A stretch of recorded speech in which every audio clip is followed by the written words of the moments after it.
La entrevista a la carta. Está con nosotros Mauricio Alarcón, director de la Fundación Ciudadanía y Desarrollo. ¿Qué tal, Mauricio? ¿Cómo está? Muy buenas tardes. Buenas tardes, Gisela, y un gusto saludar también a la audiencia de FM Mundo.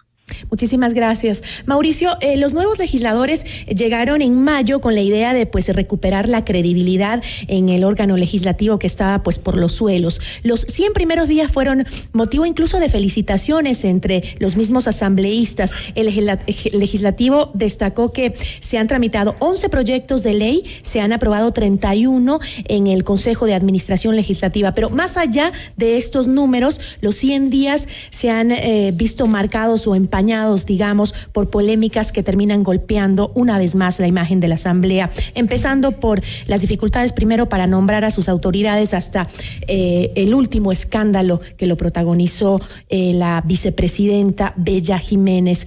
Mauricio, ¿cómo se encuentra la confianza, la credibilidad y la imagen de la nueva Asamblea después de estos 100 primeros días? Gisela, no es simplemente un asunto de cifras o de datos. No es ni siquiera un tema de dar discursos y echar la culpa a los demás como si hubiera algún interés por parte de sectores en este país de afectar la imagen del órgano de representación por excelencia.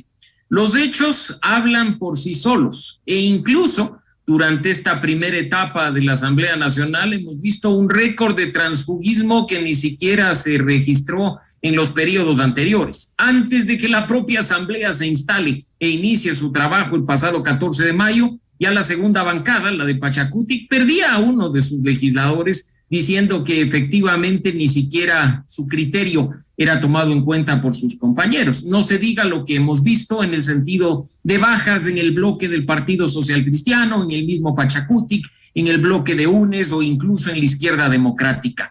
Actuaciones como las que ya has mencionado, el hecho de tener a una legisladora que con total desparpajo, aprovechándose del micrófono y quizá en la euforia del momento con su público en su provincia, invita a sus colegas a robar bien, porque si roban como tontos, probablemente ya les va a fiscalizar, porque le toca, porque no hay otra alternativa. O incluso lo que estamos viendo, dentro de los primeros 3 meses en funciones, una autoridad de la Asamblea Nacional, parte del Consejo de Administración Legislativa, con sombras de corrupción e incluso ya con denuncia ante la Fiscalía. ¿Cuál es la percepción de la ciudadanía? Yo estoy seguro que más allá de lo que pueda decir o no decir una encuesta o un estudio de opinión, es nuevamente poca credibilidad y poca confianza en quienes en teoría deberían representarnos a los ecuatorianos. Y justamente la presidenta de la Asamblea, Guadalupe Llori, mencionó en su discurso de los primeros 100 días que en este lapso se ha realizado 388 requerimientos de información para los procesos de fiscalización y que estos son los resultados como producto del incansable trabajo del Parlamento. Sostuvo que la censura al excontralor Pablo Celi fue como resultado de uno de los juicios políticos más importantes de la historia reciente del Ecuador. Sin embargo, yo creo, y dígame usted si me equivoco, que la ciudadanía se ha mostrado incrédula al trabajo de fiscalización de la Asamblea y sobre todo el largo tiempo que se toma para ese trabajo. Miren ustedes que por errores de forma peligró por un momento el juicio político calificado como el más importante de la historia al excontralor subrogante, por ni siquiera haberse dado tiempo de leer la ley y saber cómo se tenía que proceder en un caso en específico. Ahí vemos nosotros que no se trata simplemente de renovar la Asamblea cambiando los nombres, si es que no se corrigen las malas prácticas del pasado, si es que no se corrigen esas actitudes como las que estamos viendo de hacer apología del delito o de cobrar por ocupar cargos públicos o de creerse con poder e influencia suficiente para designar personas en otras instituciones, incluso dependientes de una función del Estado distinta como es el Ejecutivo. En ese sentido, muy bien que pidan información como parte del ejercicio de fiscalización, es su deber constitucional. Muy bien que aprueben normas y que aprueben resoluciones y que resuelvan los vetos del Ejecutivo, porque es su deber hacerlo. Pero no nos olvidemos que como órgano de representación también es importante tener integridad y ética en el desempeño de sus funciones, demostrarle al país con transparencia lo que están haciendo no solo a nivel colectivo, en el pleno o en las comisiones, sino a título individual, los 137 miembros de la Asamblea Nacional. Ojalá más transparencia, más participación en el contexto de Parlamento abierto, que hoy es una obligación, según la Ley Orgánica de la Función Legislativa, permita a la ciudadanía seguir haciendo control social para que la credibilidad y la confianza, positiva o negativa, se fundamente en el resultado del trabajo, tanto de la Asamblea en general como de los 137 legisladores en específico. Pero Mauricio, ¿no se está priorizando en el Parlamento los procesos de fiscalización antes que el trámite de proyectos de ley? Porque me parece que existe una imagen en la ciudadanía de que la Asamblea es más un ente de control político más que de legislación. Por ello hay una comisión de fiscalización que se dedica única y exclusivamente a eso, a fiscalizar.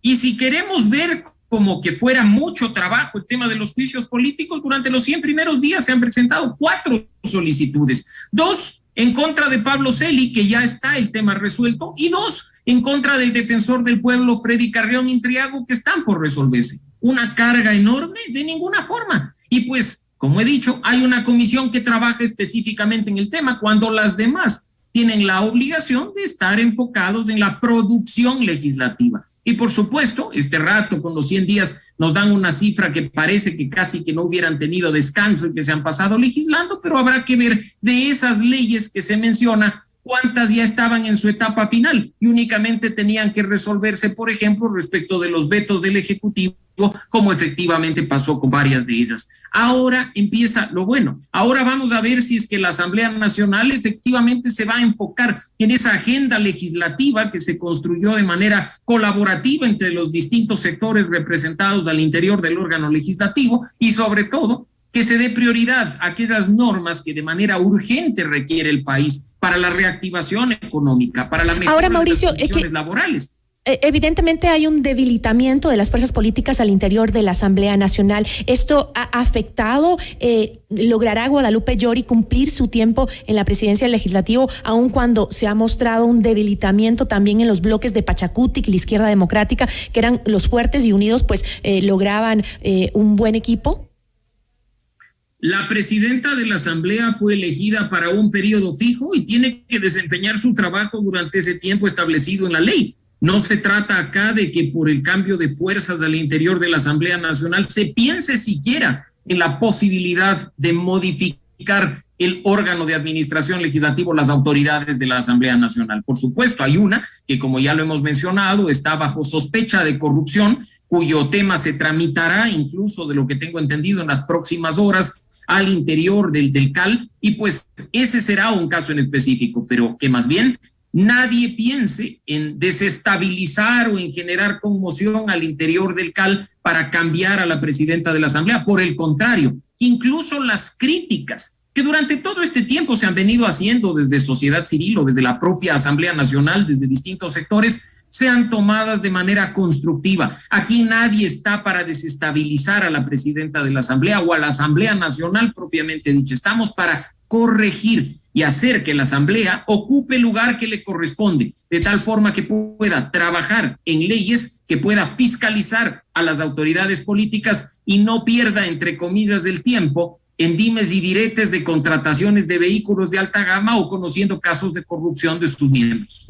Yo le agradezco mucho, Mauricio, por habernos acompañado. Se nos terminó el tiempo. Siempre es grato conversar con usted. Muchísimas gracias. Siempre un gusto, Gisela. Una buena tarde. Agradecemos a Mauricio Alarcón, director de la Fundación Ciudadanía y Desarrollo.